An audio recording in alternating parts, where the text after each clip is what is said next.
Hi welcome back to my channel. ఈరోజు కథ పెళ్లి పుస్తకం 24వ భాగాన్ని వినేద్దాం. గగన్ గారు లైట్ ఎందుకు ఆఫ్ చేశారు అంది తార. అది సారీ, ఏసీ ఆన్ చేయడానికి ఫ్యాన్ ఆపుదామనుకొని లైట్ ఆఫ్ చేసేసాను అని లైట్ ఆన్ చేస్తాడు గగన్. తార, నిన్ను కాపాడింది నేనని తెలిసాక ఏదో చెప్తూ ఆగిపోయావే, ఏంటి అదని అడిగాడు గగన్. అది ఏం లేదు, మీరే అని తెలిసాక నా ఫేవరెట్ పట్టి మళ్ళీ నా దగ్గరికి వస్తుందని అనుకున్నాను. ఇప్పుడు నిజమైంది. థ్యాంక్ యూ గగన్ గారు. అలాగే ఇంకొక విషయం, నేను మీకు కావాలనే ముద్దు పెట్టలేదు, దేవి వాళ్ళందరూ పెట్టమన్నారు. లేకపోతే శ్వేత పెడతానంది. ఎవరైనా చూస్తే బాగుండదని పెట్టాను గగన్ గారు, సారీ అంది తార. ఓ అంతేనా, ఇంకా ఏదైనా చెప్తావేమో అనుకున్నా అన్నాడు. ఇంకేంటి అంది తార. ఏం లేదు అన్నాడు గగన్. గగన్ గారు, ఈ నగలిచ్చేసి వస్తాను అని తార బయటకొచ్చి కరుణని వెతుకుతూ క్రిందికొస్తుంది. ఒకచోట తొట్టి గ్యాంగ్ నవ్వుతూ మాట్లాడుకుంటూ ఉంటుంటే ఇంకొక చోట కరుణ, వైశాలి గారు, రాజేశ్వరి గారు, మన సుమి, కౌసి డార్లింగ్స్ మాట్లాడుకుంటూ నవ్వుతూ పొంగిపోతూ ఎదురుగా వస్తున్న తారాను చూసి గదిలో ఉండాల్సిన తను బయటకొచ్చింది అనుకుంటూ అందరూ చూస్తూ ఉంటారు.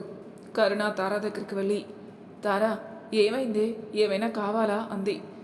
అక్క, ఈ నగలు తీసుకో, నీ దగ్గరే ఉంచు. అక్క, నీకు తెలుసా, నన్ను కాపాడింది గగన్ గారే, ఇదిగో చూడు నా పట్టీలు అని పొంగిపోతూ ఉంటుంది తార. అదంతా సరే, గగన్ ఇంకా ఏమైనా చెప్పాడా? నువ్వు గగన్కి ఏదైనా చెప్పావా? చెప్పు. అవును, లైట్ ఆఫ్ చేసేసరే, మేం రాగానే ఏమైంది అని అడిగింది కరుణ. అక్క, ఎందుకలా సాగదీస్తూ అడుగుతున్నావు? గగన్ గారు ఏం చెప్తారు? ఏమీ చెప్పలేదు.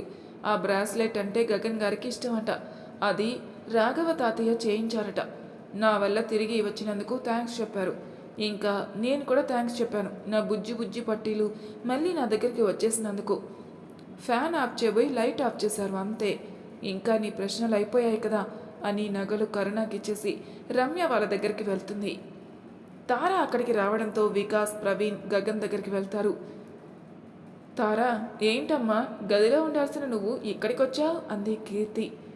గదిలోనే ఎందుకు ఉండాలి, ఇక్కడ ఉండకూడదా అంది తార. బ్రాస్లైట్ అన్నయ్యదంట కదా, నీ కలల రాకుమారుడు గ్రీకు వీరుడు అన్నయ్యే అని తెలిసాక మేమేం గుర్తుంటాం, ఇక్కడికి రావేమో అని అడిగాం. అది కూడా తప్పేనా అంది రమ్య. మీ ఎవరితో మాట్లాడకూడదు అసలు, అన్ని విషయాలు మీలో మీరే చెప్పుకునేస్తుంటారు, నాకేం చెప్పట్లేదు. అక్క, నువ్వు కూడా వీళ్ళతో కలిసిపోయావు కదా అంది తార. అదేం లేదు, అయినా మనలో మనం ఏమైనా దాచుకోగలమా చెప్పు అంది కరుణ. కీర్తి పెళ్ళి ప్రవీణ్ అన్నయ్యతో ఫిక్స్ అయింది. ఈ విషయం మీ అందరికీ తెలుసు, నాకు తప్ప. నేను మీతో మాట్లాడను అంది తార. అబ్బా రాక్షసి, అలా బొంగుమతి పెట్టుకోకు, మాతో మాట్లాడు. ఎలాగో పొద్దున్నే తెల్లవారుజామునే వెళ్ళిపోతాం, ఇంకా నువ్వు ఇక్కడే ఉంటావు. మనం మళ్ళీ ఎప్పుడు కలుస్తామో అంది రమ్య. నాకు మీరందరూ బాగా గుర్తుకొస్తారు. అమ్మ, కౌసి, నాన్నగారు, తాతయ్య, మీరంతా, అలాగే దుర్గమ్మ గుడి. మీ ఎవ్వరు నాతో ఇక్కడ ఉండరు కదా అంది తార. తారా అని ఏడ్చారు తొట్టిగ్యాంగ్ కూడా. తారా, నువ్వు ఇలా బాధపడితే అమ్మ, నాన్నమ్మ కూడా బాధపడతారు. చూడు వీళ్ళంతా ఎలా అయిపోయారు. నేను నీతోనే ఉంటాను కదరా, పైగా పుష్ప ఇక్కడే ఉంటుంది. కీర్తి త్వరలో వచ్చేస్తుంది. రమ్య వాళ్ళ బావ ట్రాన్స్ఫర్ ఇక్కడికి అయ్యే అవకాశం ఉంది. ఇంకా ఏడవకు. ఓయ్, మీరంతా ఏంటలా బిక్కమొహం వేసుకుని అలా ఉండిపోయారు అని కరుణ నవ్వుతూ మాట్లాడేసరికి అందరూ నార్మల్ అవుతారు. తార ఇంకా డల్లుగా ఉండడంతో, ఏంటమ్మా ఏదో ఆలోచనలోకి వెళ్ళిపోయా, మా బావ గుర్తొస్తున్నారా ఏంటి? తప్పులేదులే, మర్చిపోయే పర్సనాలిటీనా అసలు, అందులోనూ ఇన్ని రోజులు కాబోయే కోడలుగా ఉన్నావు, ఇప్పుడు ఈ ఇంటికి కోడలువే అయిపోయావు. The handsome great IPS officer Gagan గారి వైఫ్వి అయిపోయావు. ఆనందంతో ఎవరూ కనిపించడం లేదు కదా నీకు అంది శ్వేత. అవునవును, ఆనందం ఎందుకుండదు, గుండెల్లో పెట్టుకుని ప్రాణంగా చూసుకునే భర్త దొరకడం గొప్ప అదృష్టం. అందులోనూ ప్రాణాలకి తెగించి మన తారా రాణి ప్రాణాలు కాపాడి పెళ్లి చేసుకున్నారు. నిజంగా మన తార అదృష్టవంతులే అంది పుష్ప. తారా, గగన్ అన్నయ్యకి నువ్వంటే చాలా ఇష్టం కదా, నీకు కూడా గగన్ అన్నయ్య అంటే చాలా ఇష్టం కదా అంది దేవి. తారా మౌనంగా ఉంది. ఓయ్ చెప్పే, ఎంత అడుగుతుంటే ఇన్ని మాట్లాడుతుంటే ఏం చెప్పవేంటి అంది రమ్య. తారాని క్రింద చూశాక ప్రవీణ్, వికాస్ గగన్ దగ్గరికి వెళ్తారు. హలో ఏంటి బావా బాగా బిజీ అయిపోయినట్లున్నావు అన్నాడు ప్రవీణ్. బిజీనే, కానీ ఇప్పుడు కాదు, రేపటి నుంచి ఆఫీస్కి వెళ్ళి చాలా రోజులైంది. అక్కడ వర్క్ ఎలా ఉందో చూడాలి అన్నాడు గగన్. వర్కా? తమరింట్లో ఉండి కూడా చేసింది అదే. అయినా పెళ్ళై 10 రోజులు కూడా అవ్వలేదు, ఆఫీస్ ఏంటి అన్నాడు ప్రవీణ్. లేదు పవి, నేను ఆఫీస్ని చాలా మిస్ అవుతున్నాను. నాకు ఇప్పుడే ఆఫీస్కి వెళ్ళాలనుంది అన్నాడు ప్రవీణ్. అయ్యా చూడవయ్యా, నీ పక్కనున్న ఈ పురుషుణ్ణి పెళ్ళయ్యాక కొన్ని రోజులు హ్యాపీగా తిరిగి ఈ మధ్య వచ్చాడు. వికాస్ గారిని చూసి నేర్చుకో. నువ్వు మిస్ అవ్వాల్సింది మా సిస్ని, అర్థమైందా? అవును, నిజం చెప్పు, ఇప్పటికైనా మా సిస్పై నీకు ఇష్టం ప్రేమ ఉందని ఒప్పుకుంటావా అన్నాడు ప్రవీణ్. ఒప్పుకోవడం ఏంటి, మన కళ్ళ ముందే కనిపిస్తుంటే. ఎప్పుడు లేనిది గగన్ తారా కోసం ఇన్ని రోజులు ఆఫీస్కి వెళ్లకుండా ఉన్నాడు. ప్రతిదీ అఫీషియల్గా రూల్స్ గురించి ఆలోచించే మన గ్యాగ్స్ తారా కోసం రాహుల్ని ఏం చేశాడో మర్చిపోయావా? పైగా నువ్వే చెప్పావుగా, ఎప్పుడు తన ఫీలింగ్స్ బయటకు కనిపించని గగన్ తార స్పృహ తప్పి పడిపోయినప్పుడు బాధపడ్డాడని. తనకు కనిపించినప్పుడు ఎంత వరి అయ్యాడో తెలిసి కూడా ఇంకా ప్రత్యేకంగా ఏం చెప్పాలి? తార అంటే గగన్కి ఇష్టం మాత్రమే కాదు, ప్రాణం అని అర్థమవుతుంది కదరా అన్నాడు వికాస్. నాకు కూడా తెలుసు, కానీ మన సార్ గారు ఎప్పుడు బయటకు చెప్పరు, అందుకే అలా అడుగుతున్నాను. చెప్పు గ్యాగ్స్, చెప్పు చెప్పు చెప్పు అన్నాడు ప్రవీణ్. ఏం చెప్పాలి? నీ తిక్క సిస్టర్కి ముందు నా ఫీలింగ్స్ అర్థమైతే తనకి చెప్పాక మీకు చెప్దాం అనుకున్నాను, కానీ ఏం లాభం? మీ అందరికీ నా కేరింగ్, ఎఫెక్షన్, లవ్ అర్థమవుతున్నాయి, కానీ తనకు మాత్రం ఏం అర్థం అవ్వట్లేదు. తను కనిపించినప్పుడు తన కోసం లైఫ్లో మొదటిసారి కంగారు పడ్డాను. తను నాకు దూరం అయిపోతుందేమో అని భయపడ్డాను. తనంటే నాకు చాలా ఇష్టం పవి. తనని చూడకుండానే ఇష్టపడిన నేను, తను నా కళ్ళ ముందు ఉంటే నేను ఎలా ఫీల్ అవుతున్నానో ఎలా చెప్పాలి మీ అందరికీ అని చిరాగ్గా ఫోన్ బెడ్పైకి విసిరి బెడ్పై కూర్చుంటాడు గగన్. అంటే గ్యాగ్స్ బంగారం, మా చెల్లంటే నీకు అన్నాడు ప్రవీణ్. ఆలు చదివావంటే 1 టేబుల్ మర్చిపోయేలా కొడతా. అసలే నీతోనే వేగలేకపోతుంటే నీకున్న తింగరతనం, పిచ్చి, తిక్క కంటే ఎక్కువే ఉంది. తారాకి వదిన నాకు బ్రాస్లెట్ గురించి చెప్పినప్పుడు ఎంత హ్యాపీగా ఫీల్ అయ్యానో తెలుసా? తను కూడా నన్ను అంటూ ఆగిపోయాడు గగన్. హహా గ్యాగ్స్, నిన్ను లైఫ్లో ఇలా చూస్తానని అస్సలు అనుకోలేదు. సింహం లాంటి the great IPS officer Gagan Vardhan తన భార్యామణి తారా గగన్ వర్ధన్ గారి అనుగ్రహం కోసం ఇలా తహతహలాడటం అబ్బబ్బా అన్నాడు ప్రవీణ్. రే పవి ఆపరా, ముందుంది ముసలి పండగ నీకు కీర్తి. ఇలా చేస్తే అప్పుడు తెలుస్తుంది అన్నాడు వికాస్. అమ్మో అవును కదా, సారీ బా, నీ బాధ నాకు ఇప్పుడు అర్థమైంది. కానీ నేను నమ్మకంగా చెప్పగలను, తారా కూడా నువ్వంటే చాలా ఇష్టం. కంగారు పడకు, మెల్లమెల్లగా తను అర్థం చేసుకుంటుందిలే అన్నాడు ప్రవీణ్. అవును గగన్, అర్థం చేసుకుంటుంది అన్నాడు వికాస్. అవును, బయట వాళ్ళంతా మాట్లాడుకుంటున్నారు. ఏం మాట్లాడుకుంటున్నారు విందామా? 4 ఆడాళ్ళు కలిసుంటే బోలెడని మాట్లాడుకుంటారు. ఏమో ఎవరికి తెలుసు? నీపై ఉన్న ఫీలింగ్స్ నీకు చెప్పకపోయినా తన ఫ్రెండ్స్ దగ్గర చెప్తుండొచ్చు కదా. రండి వెళ్దాం అన్నాడు ప్రవీణ్. ఏం చెప్పాలి? గగన్ గారంటే నాకు చాలా చాలా అంటూ ఆగిపోతుంది తార. చాలా చాలా ఏంటి చెప్పవే అంది కీర్తి. చాలా గౌరవం అంది తార. అన్నారు తొట్టి గ్యాంగ్. అబ్బా, భర్తపై గౌరవం ఉంటుంది, మేమేం అడుగుతున్నామంటే గౌరవం, మర్యాద వాటి గురించి అడగడం లేదు. లవ్ ఈస్ కాదల్, మిగతా భాషల సంగతి మాకు తెలీదు. తెలుగులో అడుగుతున్నా, ప్రేమ గురించి. బావపై నీకు ఎంత ప్రేమ ఉంది? ఎప్పుడు ప్రేమ కలిగింది? ఇలాంటి వాటి గురించి అడుగుతున్నాం, చెప్పు అంది శ్వేత. ఇన్ని నాకు కథ చెప్పవా అంది కావి. నేనేం చెప్పను, కావి నిద్రపోతుంది కథ చెప్తే. నేను వెళ్ళి కథ చెప్పొస్తాను సరేనా అంటూ కావిని తీసుకొని సోఫా దగ్గరికి వెళ్ళిపోతుంది. కావికి కథ చెప్తూ తారా కూడా అక్కడే నిద్రపోతుంది. తారా ఏం చెప్తుందా అని ఎదురు చూస్తున్న తొట్టి గ్యాంగ్ ప్రవీణ్ వాళ్ళు ఒకరి ముఖాలొకరు చూసుకుని తల కొట్టుకొని, మన పిచ్చి కానీ అక్కడున్నది తారా, తారాతో అంత ఈజీ కాదు అని అనుకుని కాసేపు మాట్లాడుకుంటూ నిద్రపోతారు. తెల్లవారుజామునే నరసింహారావు గారి ఫ్యామిలీ, తొట్టి గ్యాంగ్, వికాస్, ప్రవీణ్ వాళ్ళు ఎవరింటికి వాళ్ళు వెళ్ళిపోతారు. తారాని నిద్రలేపి చెప్పి వెళ్తే మళ్ళీ ఏడుస్తుందేమని ఎవరూ తనని లేవకుండా వెళ్ళిపోతారు. గగన్కి మాత్రం నిద్ర పట్టక వాళ్ళు వెళ్ళిపోయాక హాల్లోకి వచ్చి నిద్రపోతున్న తారాని చూస్తూ టీవీలో సాంగ్స్ చూస్తూ ఉంటాడు.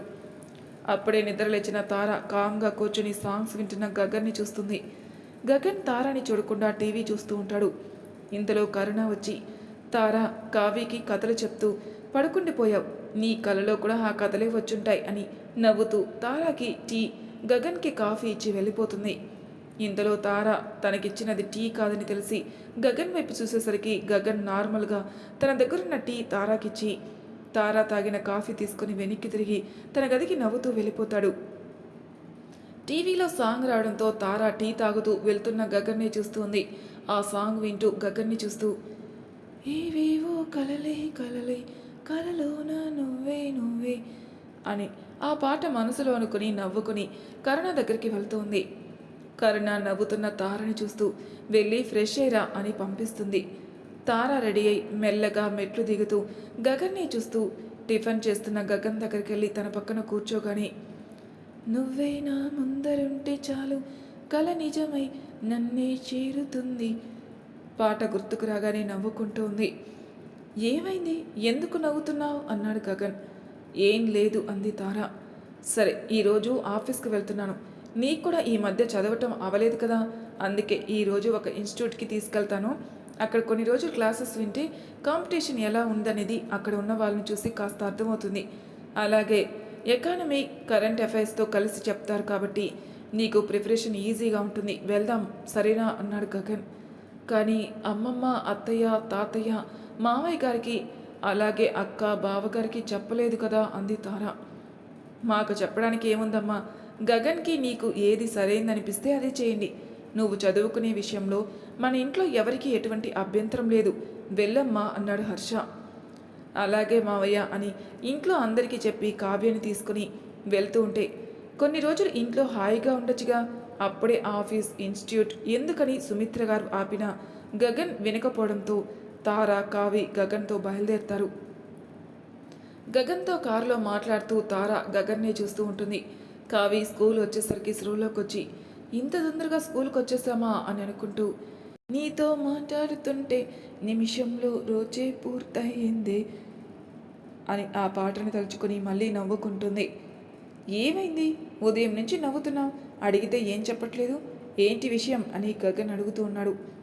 నీకు తెలియాలి నాలోన జరిగే ఇది అని అంటుంది నా ప్రాణమే అని అని పాట రిలీక్స్ గుర్తుకు రాగానే ఏమీ లేదని మౌనంగా తలూపి కామ్గా కారులో కూర్చుంటుంది.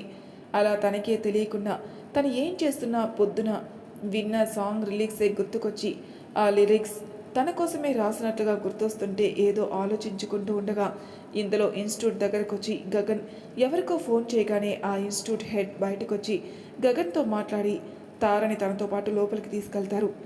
తారని చూసి అతను అమ్మా తార, నేను మీ మామయ్య బాల స్నేహితులం, నువ్వు నీ పేరు తప్ప మిగతా విషయాలు ఎవ్వరికీ ఏమీ చెప్పద్దు, నువ్వు విశ్వనాథ్ గారి కూతురుగానే ఇక్కడ వాళ్ళతో పరిచయం చేసుకోమ్మా అని చెప్పి తను ఒక రూమ్కి తీసుకెళ్ళి అక్కడ లెక్చరర్కి తార తనకు కావాల్సిన వారి మనిషి అని చెప్పి జాగ్రత్త అని చెప్పి ఏదైనా అవసరం ఉంటే తనని అడగమని తారాకి చెప్పి వెళ్ళిపోతాడు. గగన్ పొద్దున తాళి ఎవరికీ కనిపించకుండా కవర్ చేసుకోమనడం, ఇప్పుడు సార్ కూడా తను ఎవరు అనేది ఎందుకు చెప్పొద్దన్నారని ఆలోచిస్తూ ఏం చేసినా గగన్ ఆలోచించే చెప్తాడు కదా అని అనుకుని క్లాస్ వింటుంది. సాయంత్రం క్లాస్ అయిపోయాక బయటకు వచ్చేసరికి ఉదయం తనని తీసుకెళ్లిన సార్ వచ్చి కాసేపట్లో గగన్ వస్తాడని కాసేపు వెయిట్ చేయమని కూర్చోమని చెప్పి ఎవరో రావడంతో మాట్లాడడానికి అతను వెళ్ళిపోతాడు. గగన్ కోసం చూస్తూ దాహంగా ఉన్న ఎక్కడికి వెళ్లకుండా కదలకుండా అక్కడే ఉంటుంది. గంట తర్వాత ఇంకా రాలేదేంటి అని అనుకుని ఎప్పుడొస్తారు అని చూస్తూ తనని ఎవరో అబ్బాయి అలా చూస్తూ ఉంటే కోపంగా గగన్ గారేంటి ఇంకా రాలేదు అని కోపంగా లేచి నిలబడి అక్కడి నుంచి బయటకు వస్తుంది.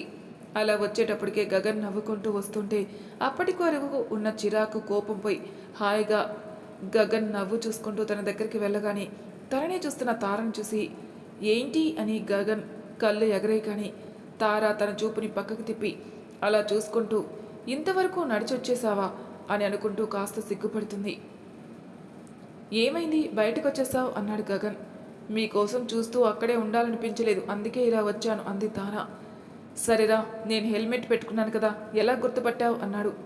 అది అంది తార. సరే ఎక్కువ క్లాసెస్ ఎలా అనిపించాయి, ముందు చెప్పు, నేనే అని ఎలా గుర్తుపట్టావు అని అడిగాడు గగన్. మీ కళ్ళు నవ్వు అంది తార. తార మాట్లాడడం ఆపినా తను ఏం చెప్పిందో అర్థమై గగన్ నవ్వుకుంటూ డ్రైవింగ్ చేస్తూ ఉన్నాడు. తార గగన్లు ఇంటికి చేరుకొని గుమ్మంలో అడుగు పెట్టేసరికి ఒక అమ్మాయి నవ్వుతూ ఎదురొస్తుంది. హాయ్ సనా అన్నాడు గగన్.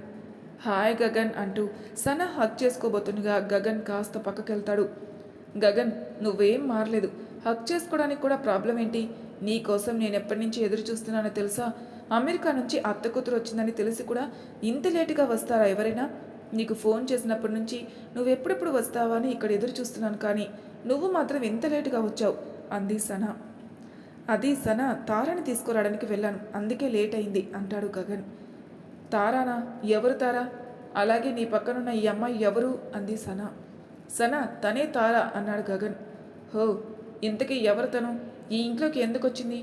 నువ్వు తనని ఎందుకు తీసుకొచ్చావు? ఎక్కడి నుంచి తీసుకొచ్చావు అంది సనా.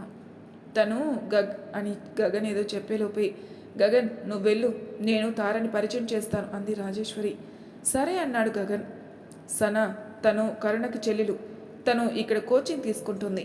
తనకి ఇక్కడ ఏమీ తెలీదు, అందుకే గగన్ తీసుకొచ్చాడు. సరే నువ్వు వెళ్ళు, కాసేపు రెస్ట్ తీసుకో, జర్నీ చేసి అలసిపోయి ఉంటావు అంది రాజేశ్వరి. సరే అత్తయ్య అని సనా గదిలోకి వెళ్ళిపోతుంది. అమ్మా తారా, మా అమ్మ సనాతో పాటుగా అమెరికా నుండి వచ్చారు, పరిచయం చేస్తాన్రా అంది రాజేశ్వరి. సరే అత్తయ్య అంది తార. క్రింద హాల్ పక్కనున్న గదిలోకి తార రాజేశ్వరి గారు వెళ్ళాక, అమ్మా తను తార, కరుణకి చెల్లెలు, అలాగే మా ఇంటికి అంటూ చెప్తూ ఆపేస్తుంది రాజేశ్వరి. విజయేశ్వరి కూడా హాయ్ అంటుంది. ఆవిడే రాజేశ్వరి వాళ్ళ అమ్మ, గగన్కి అమ్మమ్మ అవుతారు. తారా, బామ్మగారి దగ్గర ఆశీర్వాదం తీసుకోమ్మా అంది రాజేశ్వరి. సరే అత్తయ్య అని తార విజయ గారి కాళ్ళకి తాకేసరికి విజయ కాళ్ళని వెనక్కి తీసుకుని సంతోషంగా ఉండు అని ఆశీర్వదించి తారా ముఖం చూడకుండా వెనక్కి తిరిగిపోతారు. అమ్మా తారా, నువ్వు కూడా రోజంతా క్లాస్తో అలసిపోయి ఉంటావు, వెళ్ళి కాసేపు రెస్ట్ తీసుకోమ్మా అంది రాజేశ్వరి. అత్తయ్య, బామ్మగారితో కాసేపు మాట్లాడి వెళ్తాను అంది తార. అది తల్లి, అమ్మ కూడా జర్నీ చేసి అలసిపోయింది కదా, పొద్దున మాట్లాడుకోవచ్చు, వెళ్ళి ఫ్రెష్ అయ్యవు, నువ్వు గగన్ భోజనం చేయండి అంది రాజేశ్వరి. సరే అత్తయ్య, వెళ్తాను బామ్మగారు అని చెప్పి తారా గది నుండి బయటకు వచ్చేస్తుంది. మరి తర్వాయి భాగంలో ఏం జరుగుతుందో నెక్స్ట్ ఎపిసోడ్లో తెలుసుకుందాం. అంతవరకు నా ఛానల్ సబ్స్క్రైబ్ చేయని వాళ్ళు ప్లీజ్ సబ్స్క్రైబ్ చేసుకోండి, లైక్ చేసి షేర్ చేయండి, మీ అభిప్రాయాలు నా కామెంట్ రూమ్లో తెలియజేయండి. Thank you for listening.